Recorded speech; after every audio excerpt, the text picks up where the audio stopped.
تبدیل کر کے اس کو اس بدبختی سے بچانے کے لیے وہاں چلے جاتے ہیں۔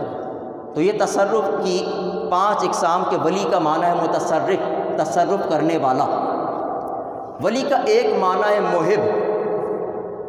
اللہ نے قرآن میں فرمایا کہ والذین آمنوا اشد حبا للہ، اللہ نے فرمایا کہ اللہ کے وہ لوگ جو ایمان لائے وہ اللہ سے ٹوٹ کر محبت کرتے ہیں۔ تو ولی کا ایک معنی ہے محب، محبت کرنے والا۔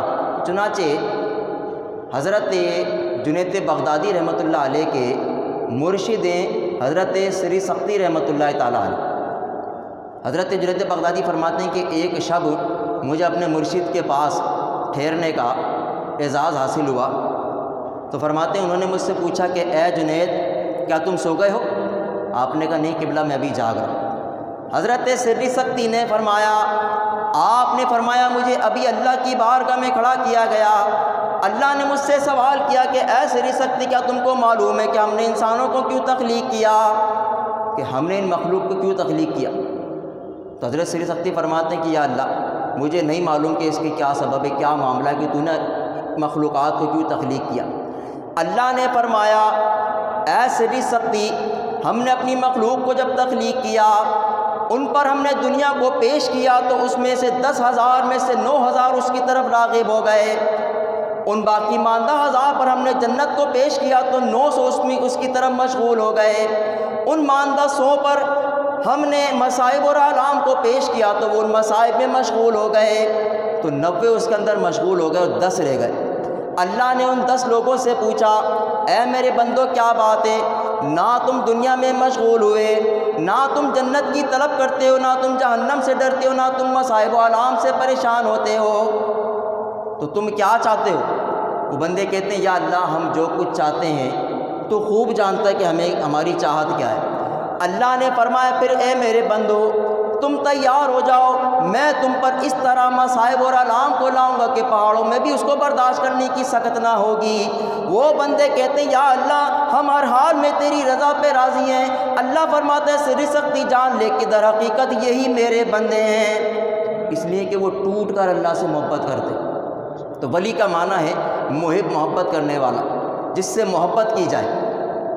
چنانچہ حضرت خواجہ معین الدین چشتی اجمیری رحمۃ اللہ تعالیٰ علیہ، آپ نے دین کی جس قدر خدمت کی ہے تو اللہ کیوں نہ آپ سے محبت فرمائے گا۔ چنانچہ حرم شریف میں خانہ کعبہ کے سامنے موجود ہیں، اللہ اللہ کرنے اچانک فرماتے ہیں کہ ہاتف غیب سے آواز آئی، ہاتف غیب سے آواز آئی اے معین الدین ہم تم سے راضی ہو گئے، ہم نے تم کو بخش دیا ہے، تم جو چاہو ہم سے مانگ سکتے ہو، تمہاری مانگ کو پورا کیا جائے گا۔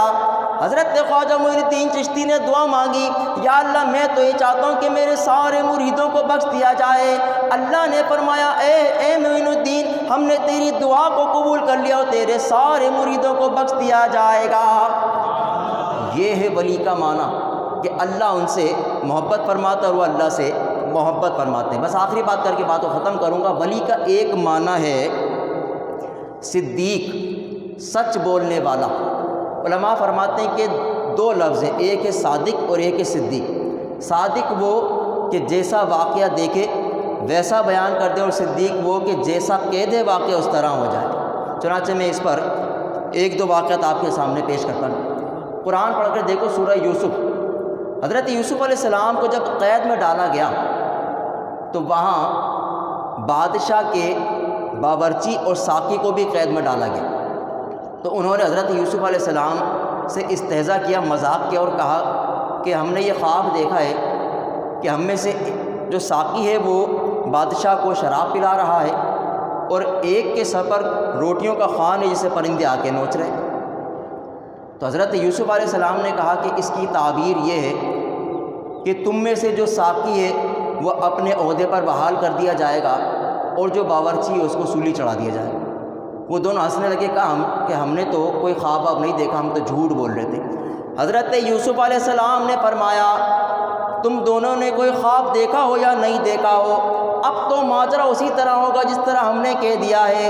علماء فرماتے واقعہ اسی طرح ہوا جس طرح حضرت یوسف علیہ السلام نے کہا تھا، باورچی کو سولی چڑھا دیا گیا اور ساقی کو اس کے عہدے پہ بحال کر دیا گیا۔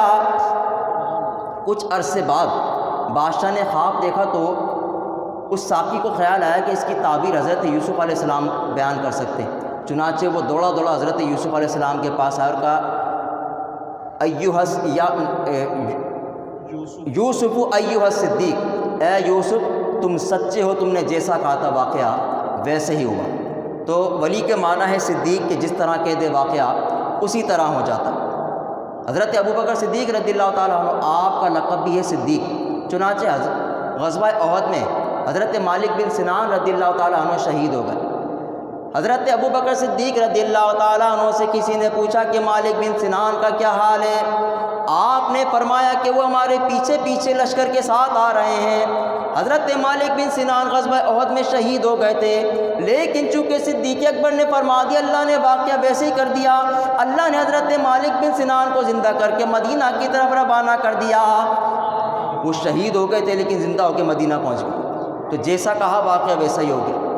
بس آخری واقعہ حضرت سعید بن جبیر رضی اللہ تعالیٰ عنہ کا معاملہ ایک عورت سے ہوا، اس نے آپ پر یہ الزام لگایا کہ انہوں نے میری زمین پہ قبضہ کیا ہوا۔ جب مروان کے سامنے یہ فیصلہ گیا تو اس نے کہا کہ حضرت آپ اپنے موقف میں کیا دلیل پیش کرتے؟ حضرت سعید بن جبیر نے فرمایا، آپ نے فرمایا میں نے رسول اللہ کو فرماتے سنا، جس کسی نے کسی کی ایک بالی زمین پہ قبضہ کیا، اللہ اس زمین کے ساتوں طبقات کو اس کے گلے کا طوق بنا دے گا۔ مروان نے کہا کہ حضرت آپ کی دلیل کافی اور شافی ہے، میں آپ کے اس کیس کو خارج کرتا ہوں، اس مقدمے کو رد کرتا ہوں، آپ دھوکے باز نہیں، آپ نے کوئی قبضہ نہیں کیا۔ حضرت سعید بن جبیر کو اتنا رنج پہنچا کہ آپ نے کہا کہ میں اس کے خلاف دعا کرتا ہوں کہ یہ اسی زمین میں اندھی ہو کے مرے۔ چنانچہ علماء فرماتے ہیں کہ ایسا ہی ہوا کہ وہ عورت نابینا ہو گئی اور اسی زمین میں ایک کنواں تھا، اس میں گر کے وہ ہلاک ہو گئی۔ تو ولی کا معنی ہے صدیق کہ جس طرح کہہ دے واقعہ اسی طرح ہو جاتا ہے۔ یہ میں نے چند باتیں شان ولایت کے حوالے سے مختصر انداز میں آپ حضرات کے سامنے پیش کی۔ اللہ تعالیٰ سے دعا ہے کہ رب ذوالجلال ہم سب کو اپنے محبوب بندوں کا ادب کرنے اور ان سے والہانہ محبت کرنے کی توفیق عطا فرمائے۔ وآخر دعوانا ان الحمد للہ رب العالمین۔